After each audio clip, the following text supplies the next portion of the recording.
Hey everyone, and welcome to my full in-depth guide to Aurelion Sol. In case you're new to the channel, I'm a multi-rank 1 challenger mid laner, and I played pro play for about 4.5 years. I think Aurelion Sol is probably the best rework Riot has made in a long time, and I think even with the upcoming nerfs on PvE, he's most likely one of the best counter picks you can have in your champion pool as well, so it's definitely worth investing into, especially if you don't really have good counter pick champions in your pool already. And as a reminder, if you'd like to have all of these Aurelion Sol tips available to you as you play, I've created a bunch of live guides over on ZaraGG. A lot of work went into making sure that they can guide you all throughout the entire game, so it includes builds, matchups, macro, etc. Basically everything you need to become really good both at Aurelion Sol and at mid lane, so there'll be a link to that in the description below. How would I describe Aurelion Sol's identity or kind of game plan in the game? I think it's sort of similar to Cassidy, right? Like it's a scaling time bomb champion where just because of your absurd damage and range in the late game, you tend to outscale pretty much everything. I do think it's quite a lot more forgiving than Cassidy, like in terms of you can have more impact on the game early. So like Cassidy's kind of expecting, pre-sex you don't really do anything at all. Maybe post-sex you can start to win your lane, but you're still not really looking for fights before level 11. Asol, I think as well, isn't looking to do a whole lot pre-sex, but post-sex you have pretty good wave clear, so you can at least like neutralize your opponent even if you can't look for a lot. And even before level 11, like just with your upgraded ultimate and your first item, if you can hit those, you can have a lot more impact in early fights than Cassidy has, and you still have like a lot of CC. So I kind of see Aurelion Sol as like I guess like a mage version of Cassidy for the most part, and a lot of your early game will be about kind of making sure you don't fall behind, good defensive laning, all that sort of stuff that just makes it difficult, I guess, for the enemy to take advantage of you. And I think if you reach like 20 plus minutes on this champion, you're almost certainly going to carry the game. We'll kind of see it in the team fights as well, but even late game versus compositions that might counter you, a lot of the damage that you have can just come from your E and ult, and obviously like your Q does a lot of damage too, but you can kind of use your Q sometimes as just like chase down, like to get enemies that are already low, whereas you can just use your E and R to actually start the fight. And that means that even against comps, that can CC you, that can stop your Q and stuff like that, it actually is kind of fine. You can still get off lots of DPS. Really, the things that are most difficult are stuff that punish you really hard in the early game, either by stopping you from stacking or just punishing you really hard in lane. So we'll kind of talk about that all throughout we go, but I just kind of wanted to put that out there as like, this is how I think Asol should for the most part play. Aurelion Sol has a lot of different item options, and it can look pretty overwhelming at first. If you want, you can stick to a cookie cutter build and it will mostly be fine, but there is some optimization that exists. And we'll start with the starting items. So our 3 choices: tier 2 potions, Doran's Ring 2 potions, or Corrupting Pot. The easiest one to explain is Corrupting Pot. So if you're in a heavy poke matchup, champions like Syndra, Azir, Victor, Orianna, all those sorts of champs, you're most likely looking to start Corrupting Pot. The way you're kind of looking to use this is it's just to kind of tie you over until you can get something more scaling like Catalyst. Now, we'll kind of talk about the runes and stuff as well, because sometimes if the poke isn't that bad early, you can go something like tier with second wind in your runes and then look to rush Catalyst. So I guess like this is really, you're picking this up because you think you can't get to Catalyst without falling very far behind, and your matchup is just going to be extremely difficult. So definitely Syndra is the one I'm like mainly thinking of with this, but you can start versus other champs as well if you're having a lot of difficulty laning against them. Our other choices, so tier is definitely your go-to. If you can start tier in 2 potions, it's probably the best. The reason is that you just want to get the scaling up nice and early, and you're not looking to get that aggressive in the early game anyway, so having the Doran's Ring doesn't make a huge difference.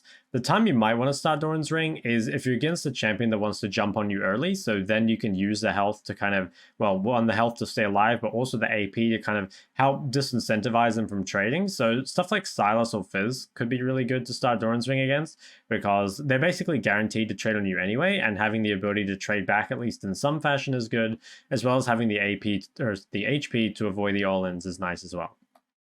For your early buys, we've got a lot of them. So if you didn't start tier, make sure to pick up tier. If you didn't start Corrupting Potion, most likely you'll want to go refillable, although again it depends. Like if you're not actually getting poked down and you're going towards Catalyst anyway, then sometimes this can be a waste of gold. So it's not like other champions where you have to have this, but it's certainly worth having if you're not getting any other sustain. Darksteel, I always say this is probably the best AP item in the game for pretty much every AP champ, because you just stack it up so easily and the stacks are worth so much AP. The thing you should be careful of is delaying some of your components for on ASOL though. And the reason is that if you get more AP earlier, like if you can get something like a Lost Chapter, right? That allows you to start stacking up your Stardust stacks earlier. And if you get something like a Catalyst earlier, it makes it much harder for you to die. So definitely still worth buying Darkseal, but don't, I guess, like in your buy for it. You know, if you go first base and you buy something like tier Darkseal boots, it's going to be an extremely long time before you actually pick up one of these. And these are like one of these, depending on which build you're going, these are like your main rush items. So it kind of, yeah, just depends like what you're actually going for. But you want to buy it at some point, you just don't want to buy it too early sometimes. It's completely fine to buy one of these and end up buying a Darkseal later, but I probably wouldn't buy Darkseal after completing first item. Boots, so a lot of the time in our build, we'll probably be taking magic boots on ASOL, so it won't really be a problem. But if you don't take magic boots for whatever reason and you need movement speed, like if they have a skill shot champion against stuff like Syndra, buying boots can go a really long way in those matchups, so that can definitely be worth buying. And then our three things here, so the Fiendish Codex, Chapter, and Catalyst. This will mainly depend on if you're rushing Liandry's or rushing Roa, but most likely you're going to want to pick up one of these as your components. It's completely fine to pick up Fiendish if you're going for Liandry's instead of Chapter, because you should have mana from tier anyway. And ASOL's not super mana intensive early. Like, it is nice to be able to spam on the wave, but you can manage it. And having the extra ability haste can be nice for having your E up earlier so you can stack a bit faster, but it doesn't make a huge difference. Like, I think either of them are fine. And then your go-to defensive items, Catalyst is insane for laning. It just makes you completely unkillable. Gives you tons of sustain, tons of mana. You can also go Merc Treads again versus champions like Syndra or Zoe, which makes a big difference. Or if they have like a double AP mid jungle, so something like LeBlanc plus Elise, or I don't know, Sejuani plus Silas, like this could be something good to go as well. You should be careful. I always bring this up, but be careful when buying this, because a lot of the time just buying the null magic will be better, and you don't need to upgrade to the full tenacity, because you don't want to like delay your build by too much. So don't just buy it every game. I guess the last thing that I actually don't have on here is actually Blasting One. So if you are going for Rod of Ages, you can look to buy a Blasting One early, and that can like allow you to kind of be a bit stronger. But the reason I don't really like this that much is because most of the time, if I'm in a lane where I need to go Blasting One, or sorry, where I can go Blasting One, then most likely I'm going Liandry's anyway. Like, I'll explain this when we talk about Liandry's and Rod of Ages here, but I think most of the time, if you're rushing Roa first, it's because you need a Catalyst, so we're probably not going to do that. Boot options, so our three are Sorks, Mercs, or CDR boots. So I think Sorks are by far the best on ASOL. Again, Merc Treads can be good against double AP mid jungles. I think CDR boots honestly aren't that good on this champion, so flash cooldown is not that important because you're long range and you don't really have any aggressive flash combos. And then your like second sum is most likely going to be TP, so not super valuable. And Summoner Spell Haste also isn't the best on this champion. Like, I think Flat Pen is a lot better. So unless you're based on really bad gold or something and you're kind of forced into buying this, I would just go Sork Shoes 99% of the time, and maybe the rest of the time be looking for Merc Treads. Now, our two standard builds. So the main choice we're going to have is to go Liandry's or Rod of Ages. And what's the difference? So Liandry's spikes earlier in that it allows you to start stacking earlier because you have more AP, which is really, really nice. Liandry's also does more damage overall, but the risk of Liandry's is that it's much greedier, right? Like, without having Catalyst for your lane, it can punish you extremely hard in the early game. And I would say overall that playing Liandry's is a bit more difficult because you just have less health to work with and you're kind of more reliant on your E and R damage, which admittedly is like more damage overall, but it's much harder. You kind of need to make sure that you're chasing at the right times, like if they don't have cooldowns and stuff. So if you're new to ASOL, I think Rod of Ages is a lot better, but I think it's pretty 50-50 for me on which item I'm building. Like, I definitely base it game to game. It's not like I'm always doing Rod of Ages or always doing Liandry's. I definitely switch it up quite a lot.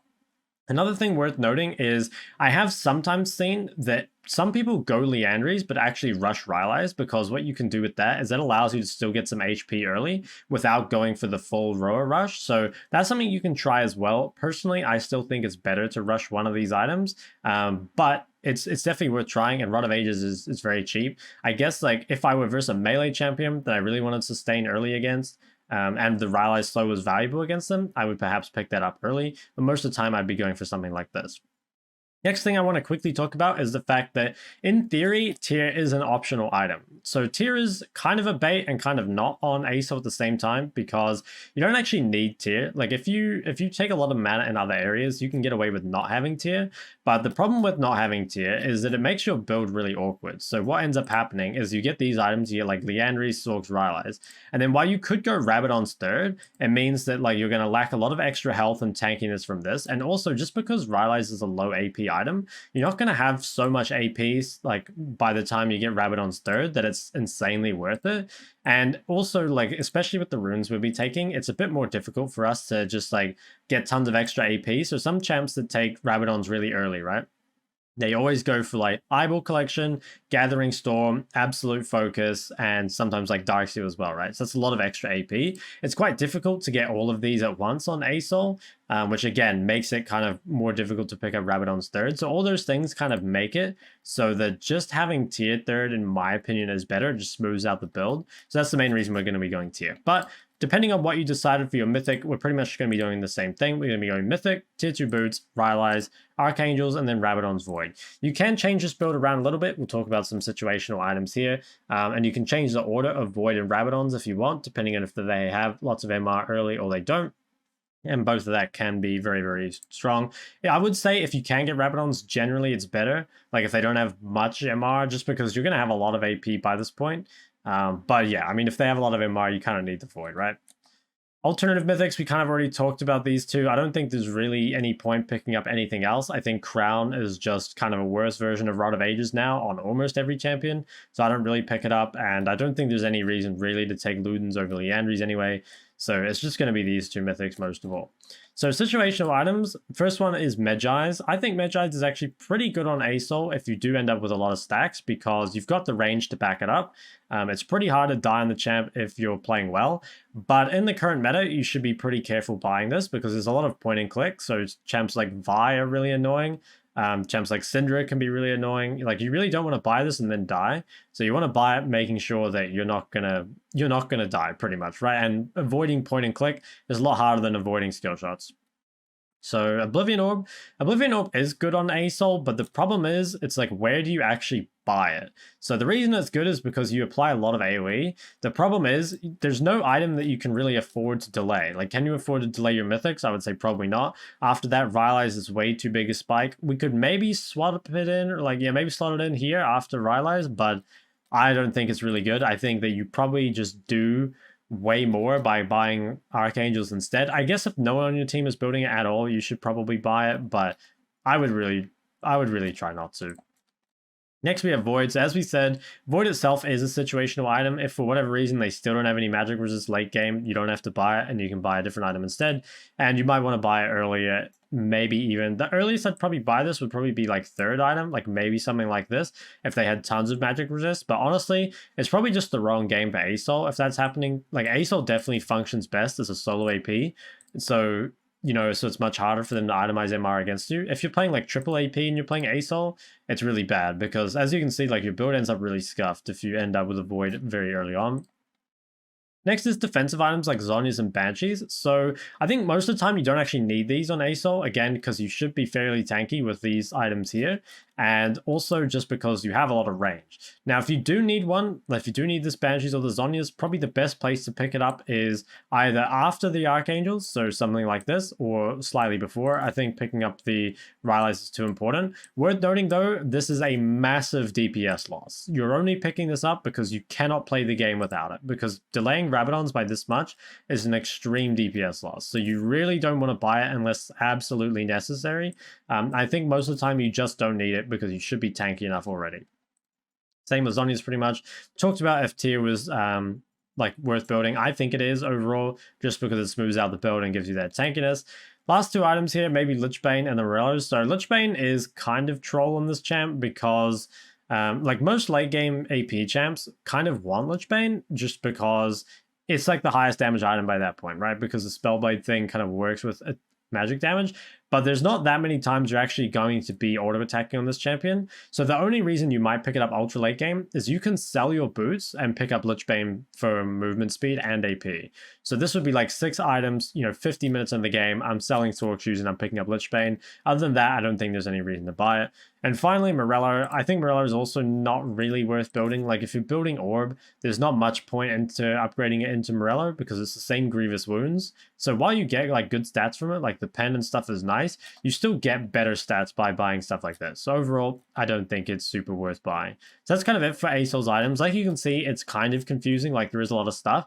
But if you just stick to one of these builds here, like, that is going to do it for you most of the time. And you can, like, worry about itemizing it or optimizing it, but really it's like we're talking 1%. If you go one of these builds, you're going to be fine in almost every single game. Now moving on to Aurelion Sol's runes. So the thing with Aurelion Sol's runes is that you actually do just need to swap them. Normally when I kind of get to this point, I say, this is your default page and you can think about the others. The problem with ASOL, or I guess the thing that makes them maybe a little difficult in this regard, is that you do just have to swap them. Like, the reality is I make use of all 3 pages and you're going to have to think about that. I don't think there's one that you can just take all the time, but let's go through them. First page we have is the first strike page. So this is really good if you're in a free matchup or you're against a melee matchup, or you're in a matchup where you're against something that you can't really poke down anyways. So this is kind of like the best scaling page and your best scaling keystone. Most likely you want to take magical footwear. That way you can get your mythic faster. You can swap between Futures Market and DMAT depending on what you're rushing. So if you really need to get your item early, like if you really need an early catalyst, Futures Market can be better. If you want to make stacking a little easier, then DMAT can be a little better. So we can kind of swap between these depending on basically the matchup. Like, I think especially assassin matchups, you're going to want Futures Market, although we'll change our keystone for that. And down here, you really should take Cosmic. There's not really any other option. For your secondaries, you have 2 choices. If you don't think you're in danger of taking damage in team fights, you're probably better off going Absolute Focus and Gathering Storm. If you think you do kind of need scaling tankiness, then you're better off taking Conditioning and Overgrowth. Then with your shards down here, you also have choices. So if you want to kind of contest the early game more, especially if you're versus a melee champion or against a champion that really wants to push you in, you can go for attack speed, but having AP will make stacking earlier. So I change these around quite a lot. This though is a little bit of personal preference, I feel like, and it's not the end of the world. Second page we're going to talk about is Spellbook, and this is what you want to take up against assassins. So pretty much any assassin matchup, your LeBlancs, your Fizz, Zeds, etc., you're going to want Spellbook versus these champs. The reason you want it is because it's going to allow you to swap to defensive summoners, and it's going to make laning against them a lot easier.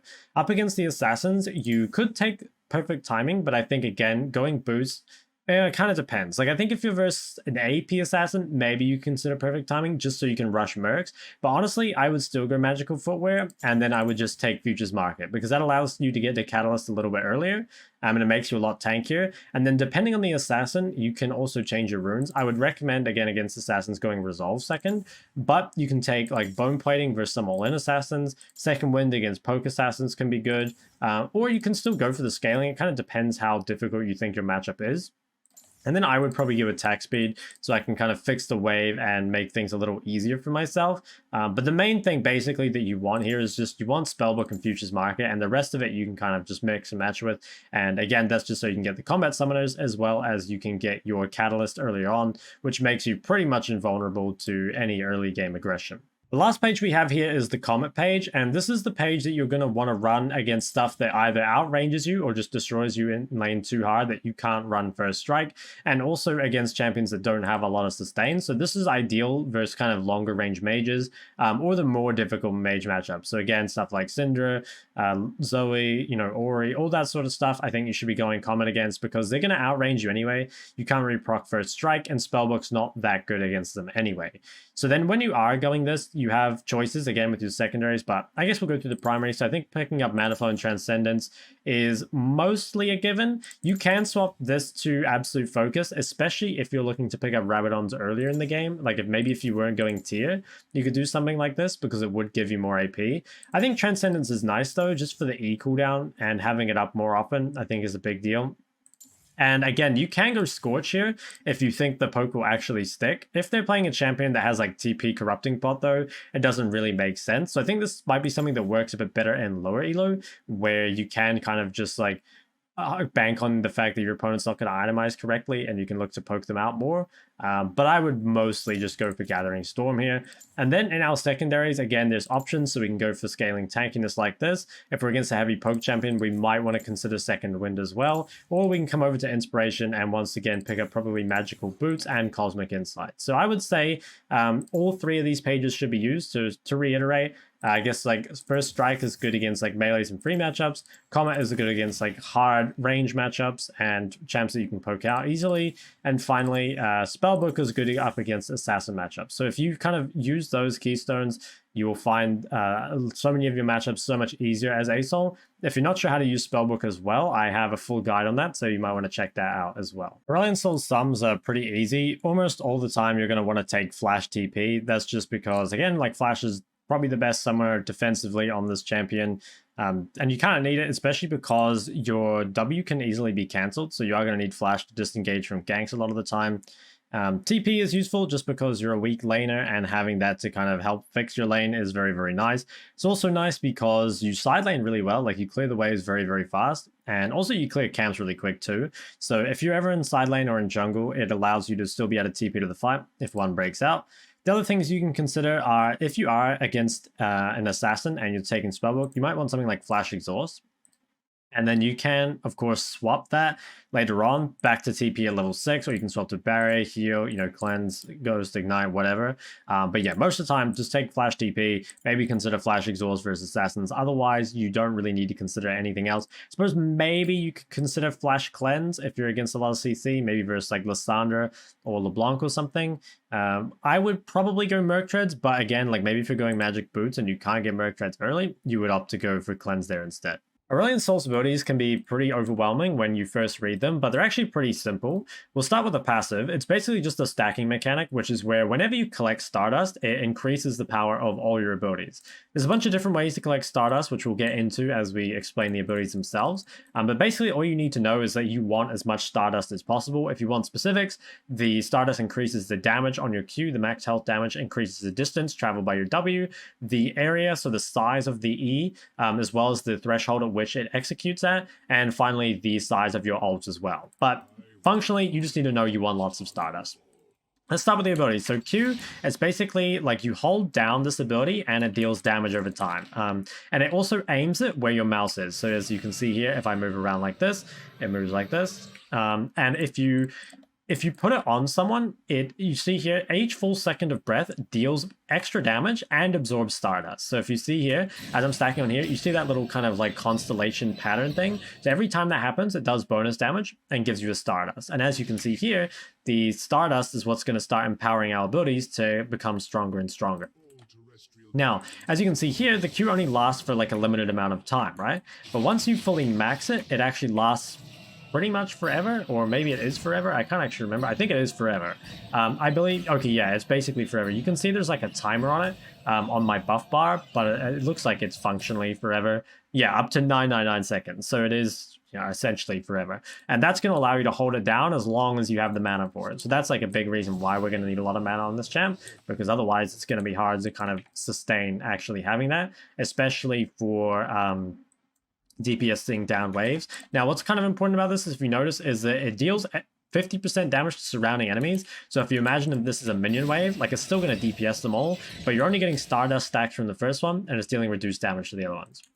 The next ability we have is our W, and this is kind of like ASOL's old W, where you just fly in a certain direction, but it kind of does some fancy stuff as well. So you fly in a targeted direction. While flying, your Breath of Light, which is your Q, has no cooldown, no max channel duration, and its damage is increased. And then any takedowns you get also refund some of the ability's cooldowns. Basically, it's going to take it down to around a 3 or 2 second cooldown. So if you kind of just use it like this, you can see it goes over walls and stuff like that. Also notice that, remember, the distance is increased by Stardust pretty significantly. Like I only have 13 stacks, and its increased distance is already by 8.1%. So it can get pretty long, especially as we go later in the game. Then also, if we reset this, you'll notice that while you Q, you actually move slower. And it increases the damage. So like as we get more stacks of Stardust, we're going to be able to kind of continue this for longer and just kind of do drive-bys and stuff like this. That's what we're going to be looking for. It gets a lot easier though as you get more stacks. You can also tap it again to recast or to end the flight early, which is kind of useful. Now, next one is the E, and this is probably the most important ability for you to actually understand. So it summons a black hole which deals damage per second, and it drags enemies towards the center. Anyone in the very center of it, below a certain max HP threshold, it starts at 5% and it increases with Stardust. So you can see it's currently 5.4, and it's 0 plus 0.4 here. So anything in the center dies instantly. It's just like a collector execute. And as you can see, the black hole absorbs Stardust when enemies die. So that can be champions or minions.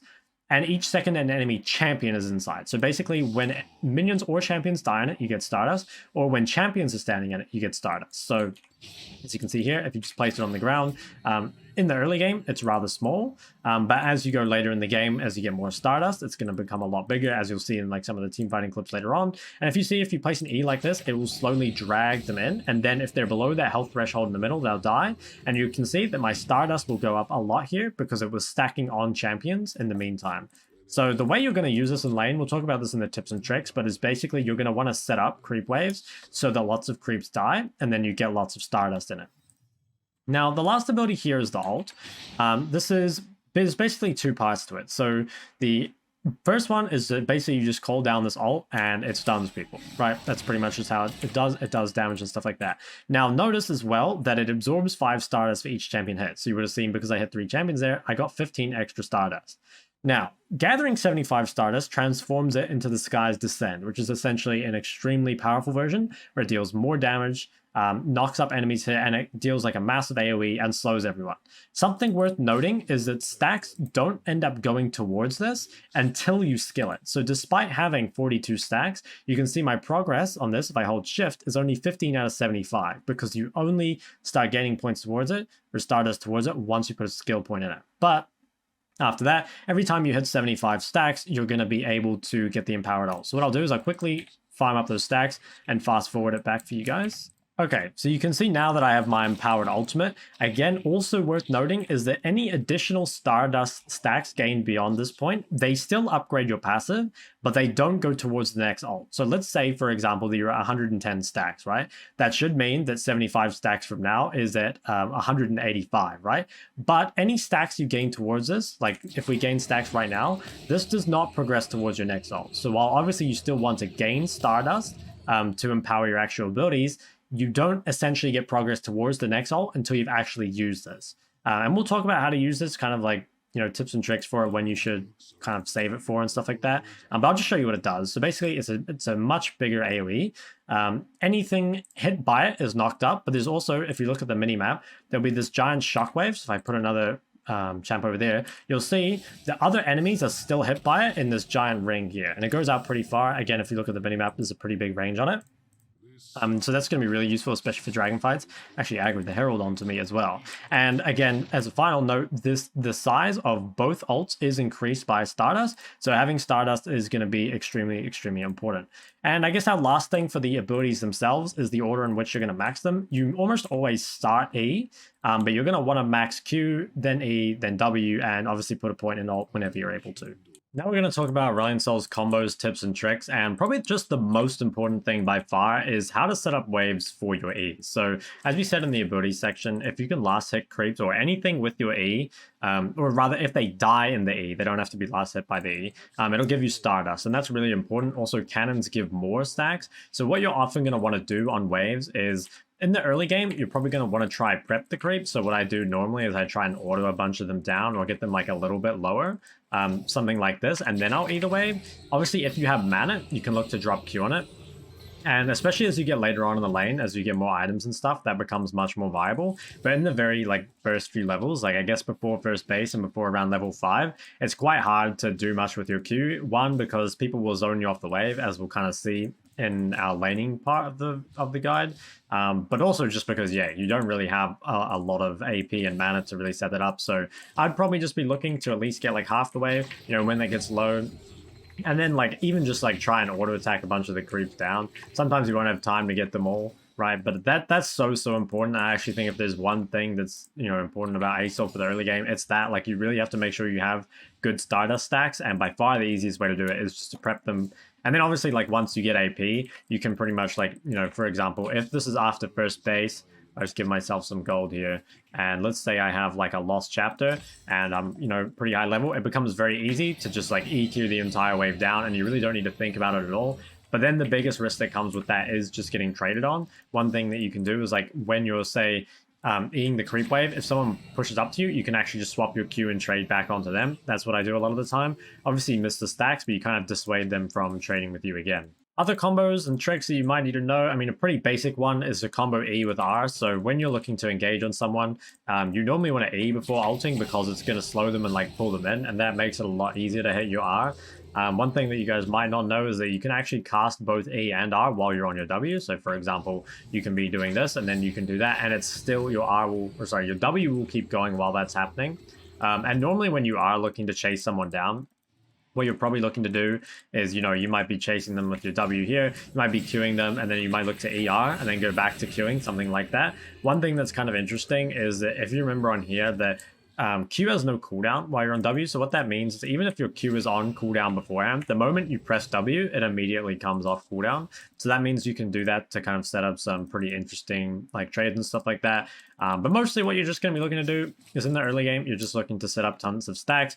If your opponent overextends in the lane, you might want to look for that ER, or you might even just want to chase with WQ. Like if you notice they have no cooldown, you can sometimes just chase them down the lane like this, right? And maybe E and kind of keep them in.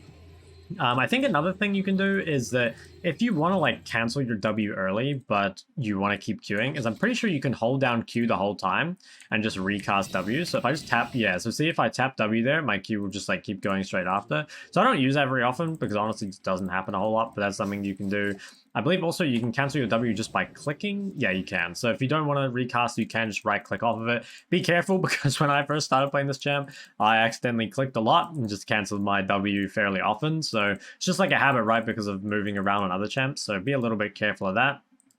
Other combos and tips aren't really important. Like I think that's kind of just like the basics. I don't really think there's anything super advanced. Like there's no real like flash combos or anything that are important on ASOL. Mainly it's just going to be about kind of how you use them in fights. Like we'll talk about that in the lane and team fights, but mostly again it's like you're probably looking to start fights with E and R, and then you're looking to kind of chase down with W and Q, or like DPS people with Q, and then like, you know, maybe after that you chase them down or something like that. I guess other things is it's important when you're doing camps that again you try and like prep them. So like for example, you might want to queue this Krug like a bit low, maybe get it to something, oh wait, I forgot, I don't have it fully maxed, but maybe get it to something like here, and then what you can do is that way you can queue it and you still have time to kill the rest of them. So that's how you can kind of like maximize your stacks.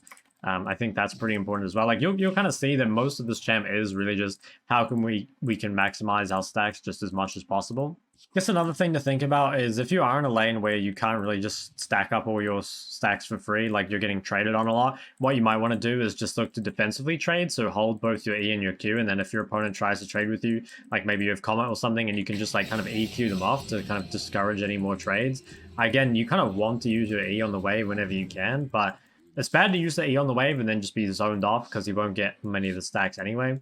I guess the last thing that I can't really show you here is remember that your W is reset by takedown. So like a lot of the time you'll do something in a fight, you know, you might W into a fight, or you might even just start the fight with ER. You like WQ onto someone, your W will get reset, and then you can look to keep chasing after that. Like it doesn't fully reset, but it goes, you know, 90% refund. So especially later on, like if you have ability haste or whatever, it's going to be very low, like only a second, and then you'll just be able to keep chasing. And I think that's super, super important as well, because so much of this champ is about, you know, starting off the team fight in a solid way with E and R, and then looking to kind of clean it up with the chase down from W and Q. Let's move on to some laning examples. So I'll show you several different examples from easy to hard lanes and different types of lanes. Let's start with this one though, which is what do you do if you just have the freest matchup possible, if you don't have to trade or do anything at all. So this game, you'll kind of notice that my rune setup is a bit scuffed. I have Comet and Cheap Shot. I thought I was versus Lissandra this game, but it turned out I was versus Nasus, and that's why I have Cleanse as well. So I was booting for Lissandra, but I end up in this matchup that's extremely free for me. So what am I going to do? Pretty much my entire focus is just going to be on getting as many stacks as possible. So you'll kind of see the whole time that, you know, prepping the creeps, trying to get them low for my E, and you just see this repeated time and time again, right? Wave after wave, I just try and get most of the creeps low. And if I can, I try and CS them without using too much mana because I want the mana to be able to like reset or something else later on. I also, oh, this was funny. With my priority here, you shouldn't normally get Pro on ASOL, but again, like this is like the best case scenario. I was able to sneak in here and even get some stacks by yoinking this guy's chickens, which felt amazing. I think I even got the big one. I did. Oh my god, good times. Yeah, big focus as well on making sure you get those cannons again. If you can group your enemy mid in the E as well, just so you can get extra stacks from them, that's always nice. But basically, that's like my whole goal during the early game, right? Is just, you know, setting these up if I need to, queuing my opponent or queuing them down, bearing in mind that you want to make sure you get a really good base. So stuff like Catalyst or Lost Chapter, depending on what you're building. This game, I wanted Chapter because I wanted Leandries, and also I knew since it was such a free lane, if I just had more mana, it would just be so easy to continue stacking. So you'll kind of see here throughout the whole lane, I can kind of skip through it and come back with Tier and Chapter, and that makes it so easy to wave clear. Like, you see what I do is I order these cannons quite a few times just to make them a little bit lower, so that when I actually do E them, I have the damage to kill the cannon in time. And you can see, like, with this, you can do basically whatever you want. You can look to roam, you can look to stay mid. You'll see my CS right now and my stacks are both above the clock, which is really good. Like, again, you're not going to get this, right? This isn't going to happen all the time, and you should take first strike in this matchup if you knew it was Nasus mid. And I guess like what you're mainly aiming for is you want to get like perfect CS, you want to have really high stacks, and then as soon as you get your first item, you're like good to go. So you'll see here, right, when I base at this point, 12 minutes, I have 147 stacks, 118 CS, and I have my first item. And this is even with like the wrong rune and some setup. So again, this is you're probably not going to run into like a free matchup like this, but this is like your ideal. This is what you're trying to play towards. Again, if you can't get it, that's completely fine, but you can use these as kind of like, this is like a benchmark for you to try and reach. Our next example here is playing against an assassin. So against champions like Talon or Zed or LeBlanc or anything like that, you want to take a more defensive page instead. Whether you take Spellbook or First Strike kind of depends on how difficult the matchup is. Spellbook, if you feel like the matchup's really hard, if you just think it's average, then you can get away with First Strike. And you can see here, I've gone for the Resolve Secondary and I've gone for the Exhaust, and I will also be building Rod of Age. So this is going to make me extremely tanky.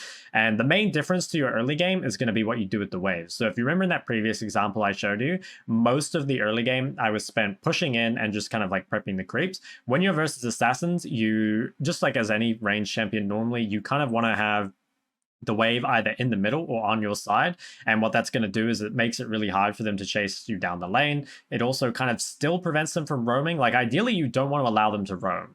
You don't want to give them so much freedom that they can just run around the map or whatever. Most assassins can't really roam that well until level 6, so you kind of have a bit of freedom, but you'll kind of see that early game, I'm just trying to keep the wave in like this sort of position. I might push it back out. We'll kind of see here. I feel like I don't really want to. Yeah, so you can see I'm kind of like using E to proc First Strike and just like get a couple stacks, as opposed to like just going to max out push the wave, because I don't want the wave to end up in a super bad spot. Now, if you are going to push out the wave, make sure you at least stack up some of it first, because it's going to make it easier to kind of push in. Like, see how I have like a giant creep wave here? It means I'm level 3 versus level 2, and I just have a lot of creeps helping me actually push in the wave. And then your main focus in these matchups is really just not to die. Like, you'll kind of see that a lot of the time, say for example, he might crash a wave like this, and then I will try and pull it. That's because I'm trying to make sure the wave stays in a position that's like good for me, right? Like, it means if he roams, he loses creeps, and if he tries to trade with me, it's pretty hard. Now here he roamed bot and got kills, unfortunately, and I actually went bot and also didn't get any kills, but it's still kind of fine. Like, to be honest, if you don't die in the early game, you're still fine. And then now your first base versus assassins is very important. You must pick up health of some kind, or resistance of some kind. Normally, I just go tier and catalyst if I can. If you don't have enough gold though, just like pick up rubies.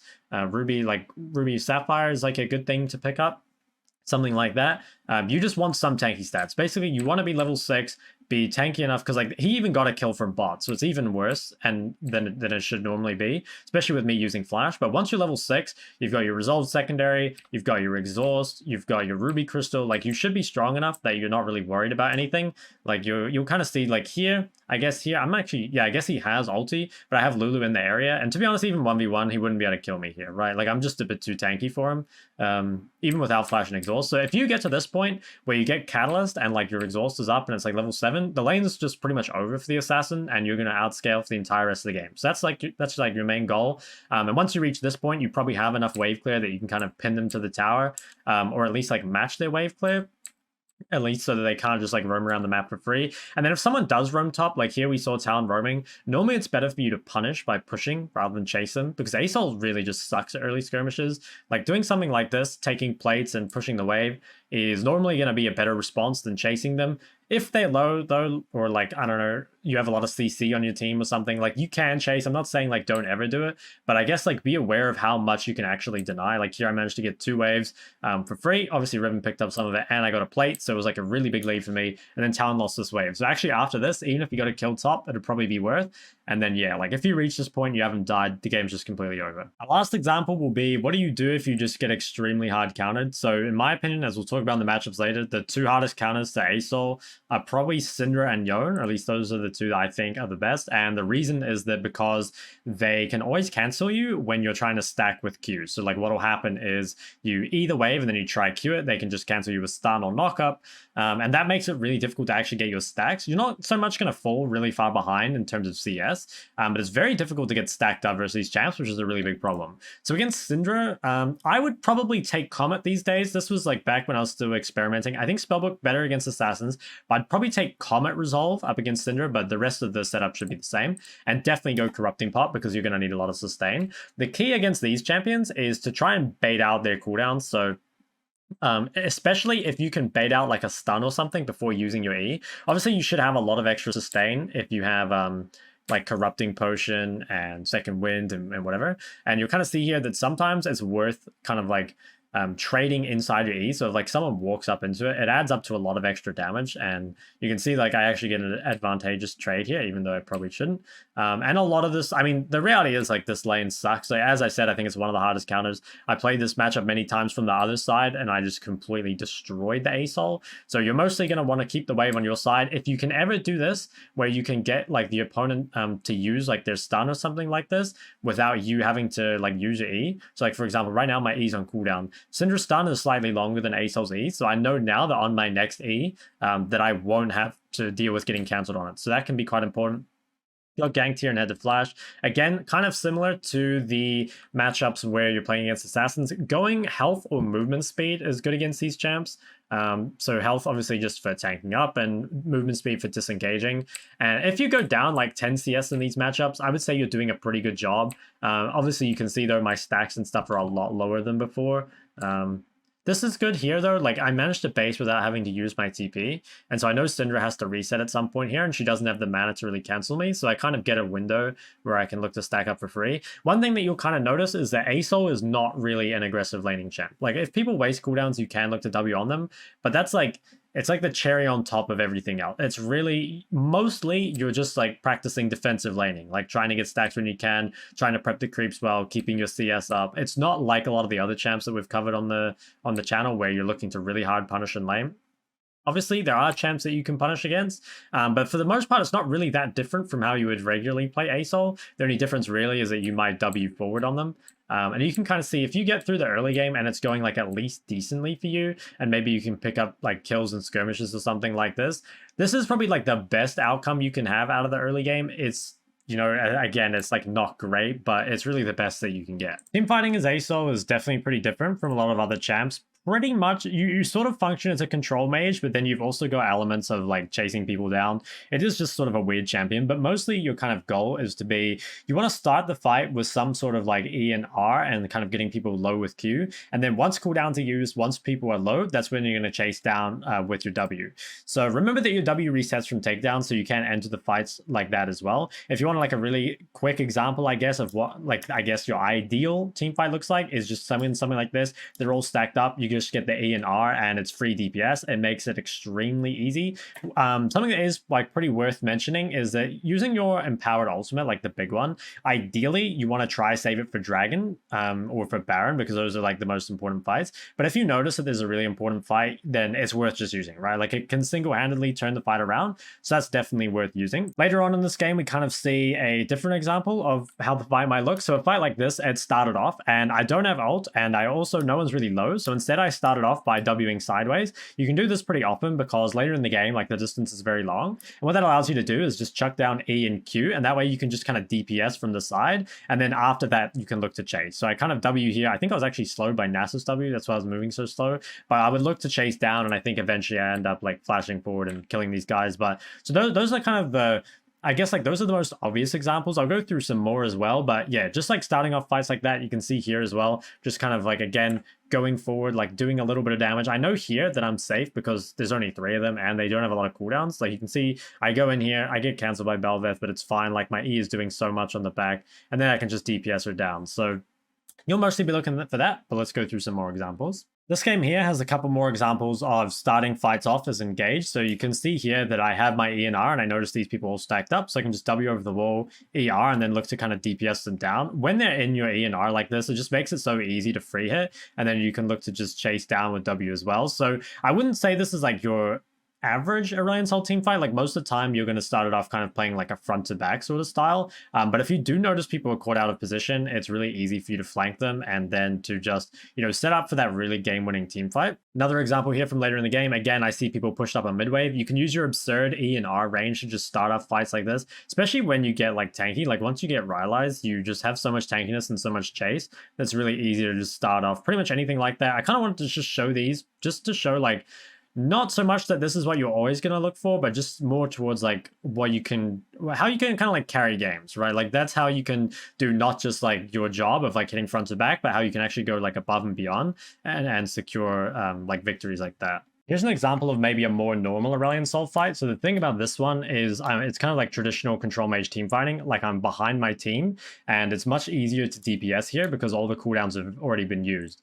And as you kind of see, just like we're kind of saying for like your ideal situation, you want to start the fight off with E and R and then kind of use your Q and W to chase down after that. So you can see here, they're all grouped up. I get the massive EQR AoE. And then I can just, after that, I can choose to dash over walls. I can chase down Azir. So that's like, I guess this is like your more normal ASOL team fight. The kind of things that you're looking for is you want to be positioned behind your teammates. So here, like I have my kind of like team in front of me, their DPS is like down here. So I have a nice front to back. If they group up, like drop the E and ult on them. And then other than that, all you're really looking for is like someone to get low or a lot of cooldowns to be used for you to kind of start your W resets and start chasing people down. This is what I think of Aurelion Sol's matchups. Obviously, because the champ is relatively new, I don't have like tons of games versus every champ on the list. But I believe I have versus almost every champ on the list. And I think in general, the things that punish ASOL the hardest in lane are things that have a consistent way of either canceling your Q when you're stacking or can take advantage of the fact that you sort of like root yourself while you're doing so. Like